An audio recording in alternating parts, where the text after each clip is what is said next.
Signals that alert narcissists. Signal number one, high achievers.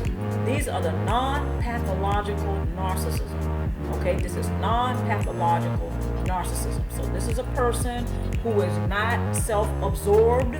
Okay, they go out and they achieve highly, but they don't do it in a very or an extreme selfish manner. These high achievers are people who have some self-confidence and they have a higher self-esteem. They're not pathological narcissists. Second signal, cluster C personality disorder. Cluster C personality disorder is a person who suffers from anxiety. They may have an avoidant personality. They may be very dependent or overly dependent upon others. And they can have an obsessive compulsive disorder. Next signal, eager to please others. They're self-sacrificing. Next, high tolerance for being mistreated. The narcissist and cluster B personality, they really look for that in people, even if they are high achievers. A person can look very good on paper, however, behind closed doors, they may have some major insecurities that stem from their childhood. There are a lot of people on this planet who may have money, they may have prestige, they may be the pillar in their community, but when you shave back the layers, or when you look at them behind closed doors, it's almost a night and day contrast. Sometimes some people have found this out about certain people in their community, and they couldn't believe it was the same person. Case in point, a person who has been arrested for raping someone. They have been convicted for raping someone. Yet, when you look at them on paper, they look almost perfect.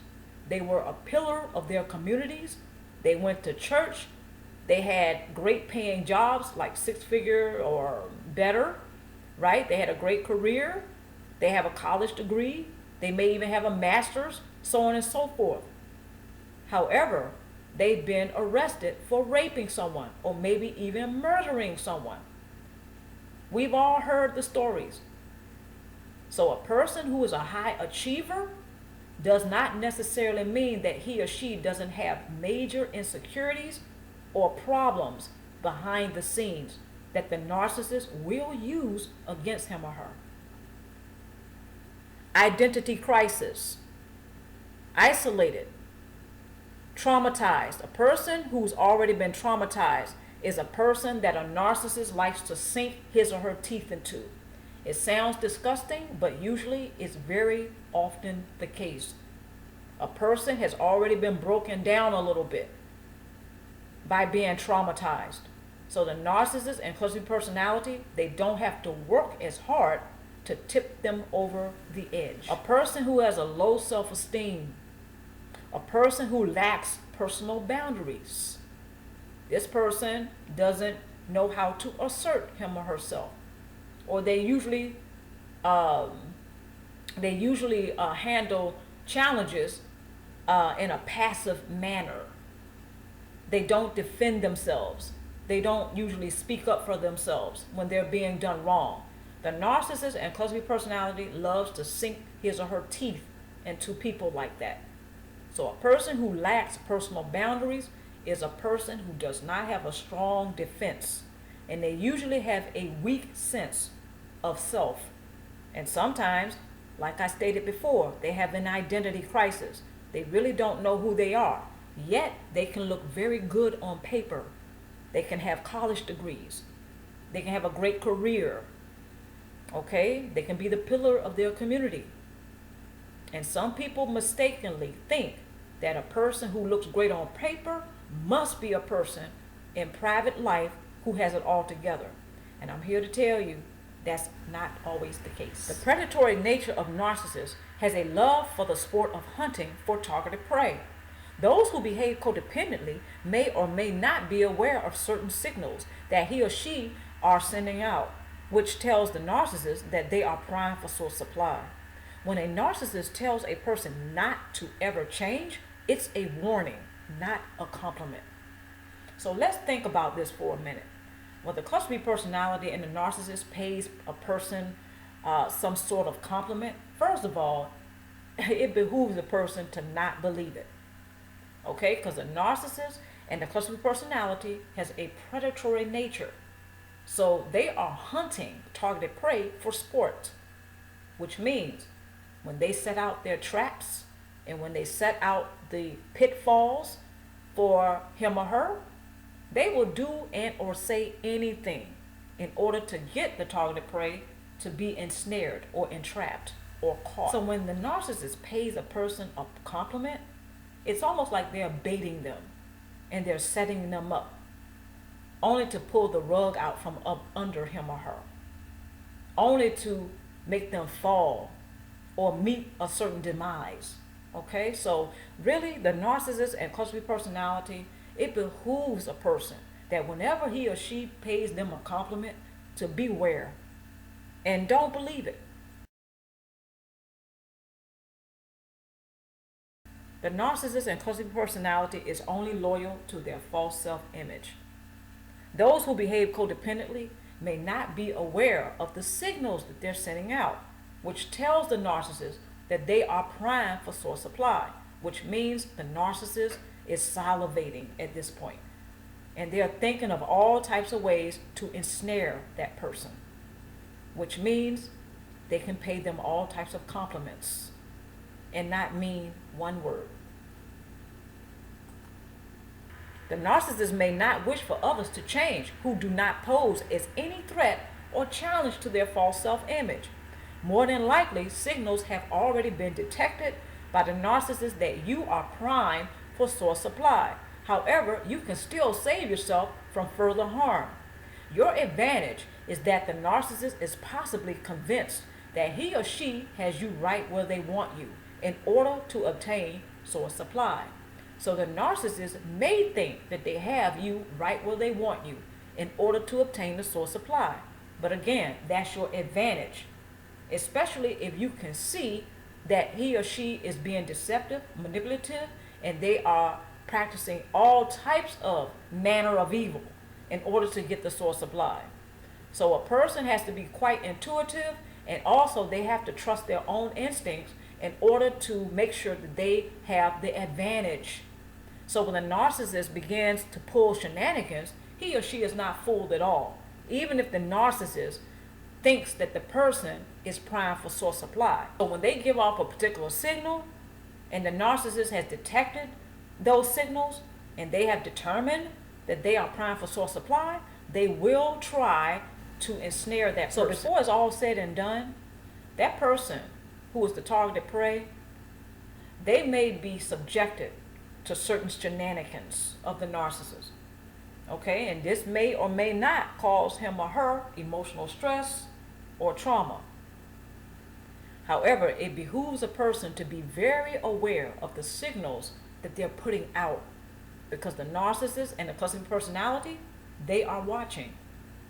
Okay, so because some narcissists and some cluster personalities, they will sit and they will watch a person for a long time before they make their first move.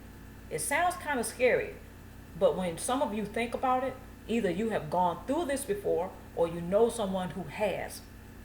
When the narcissist and cluster personality thinks that they have you where they want you, this is when the mask may slip off once they find out that you were too smart for him or her to go for the shenanigan. Because you have to remember, they think they have you where they want you. And once they find out they don't, this is when the mask can slip off.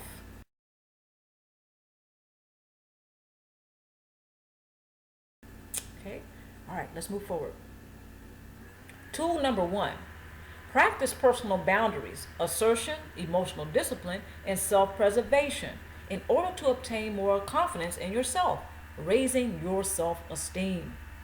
Okay, so when you practice personal boundaries, assertion, emotional discipline, and self-preservation, not only is this a narcissist repellent, but it's also another way of practicing mindfulness, which means you can balance what you think with what you feel. That way, you're not off balance. The narcissist and cluster personality, when they see that you're off balance, they know that they can push your buttons And more than likely, you're going to become reactionary, which means it's feeding time for him or her. Narcissists and cluster B personality, they cannot tap into the energy field of someone who has the narcissist repellent, which is practicing mindfulness. Pay more attention to what you like, respect, love, and admire about yourself, rather than waiting for others, like the narcissist, to point out your appealing characteristics. There is never a clear bottom line with the narcissist. Therefore, one doesn't really know where one stands with him or her. The word of a narcissist is not reliable due to his or her lack of trustworthiness. Okay, so they're not trustworthy. The narcissist and cluster B personality is someone who has a lot of shenanigans that they love to pull. And they do this because they have to manipulate others in order to be around him or her long enough so they can obtain the source supply. So a person that is around the narcissist and cluster B personality, it pays him or her very well to go ahead and like, respect, and love and admire themselves, but in a very healthy way, or from a healthy place, or a balanced place. Meaning you're able to love, respect, and admire and like yourself, and at the same time be open to sharing that with others and finding that out about others. What is it you like about certain people? What is it that you respect about them? What do you love? Or do you love anyone else? What do you admire about other people? See, there's a balance. You can save some for yourself. It's a balancing act. And it's very much the game changer. With the narcissist and cluster B personality, there's never really a clear bottom line. Remember that narcissists tend to use being nice as manipulation in order to obtain source supply from others. When you are paid a compliment by a narcissist, beware. Consider yourself warned when compliments are coming from narcissists. The bait and switch may soon follow. Compliments by narcissists may be rendered, but their curses may become the consequence later.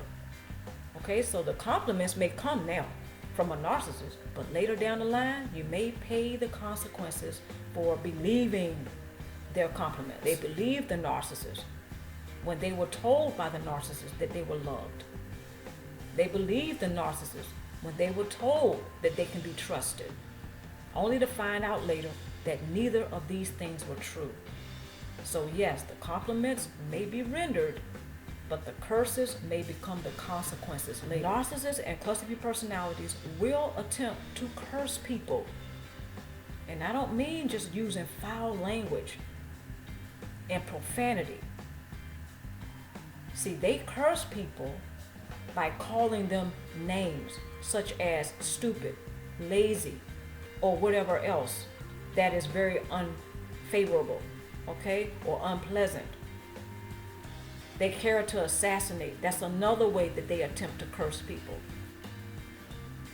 So when a person believes that the narcissist loves him or her, respects him or her because they said so, the curses may soon follow as a consequence, because they believe just another way of pointing out how the narcissist and cluster B personality, they love bomb and then they discard and devalue.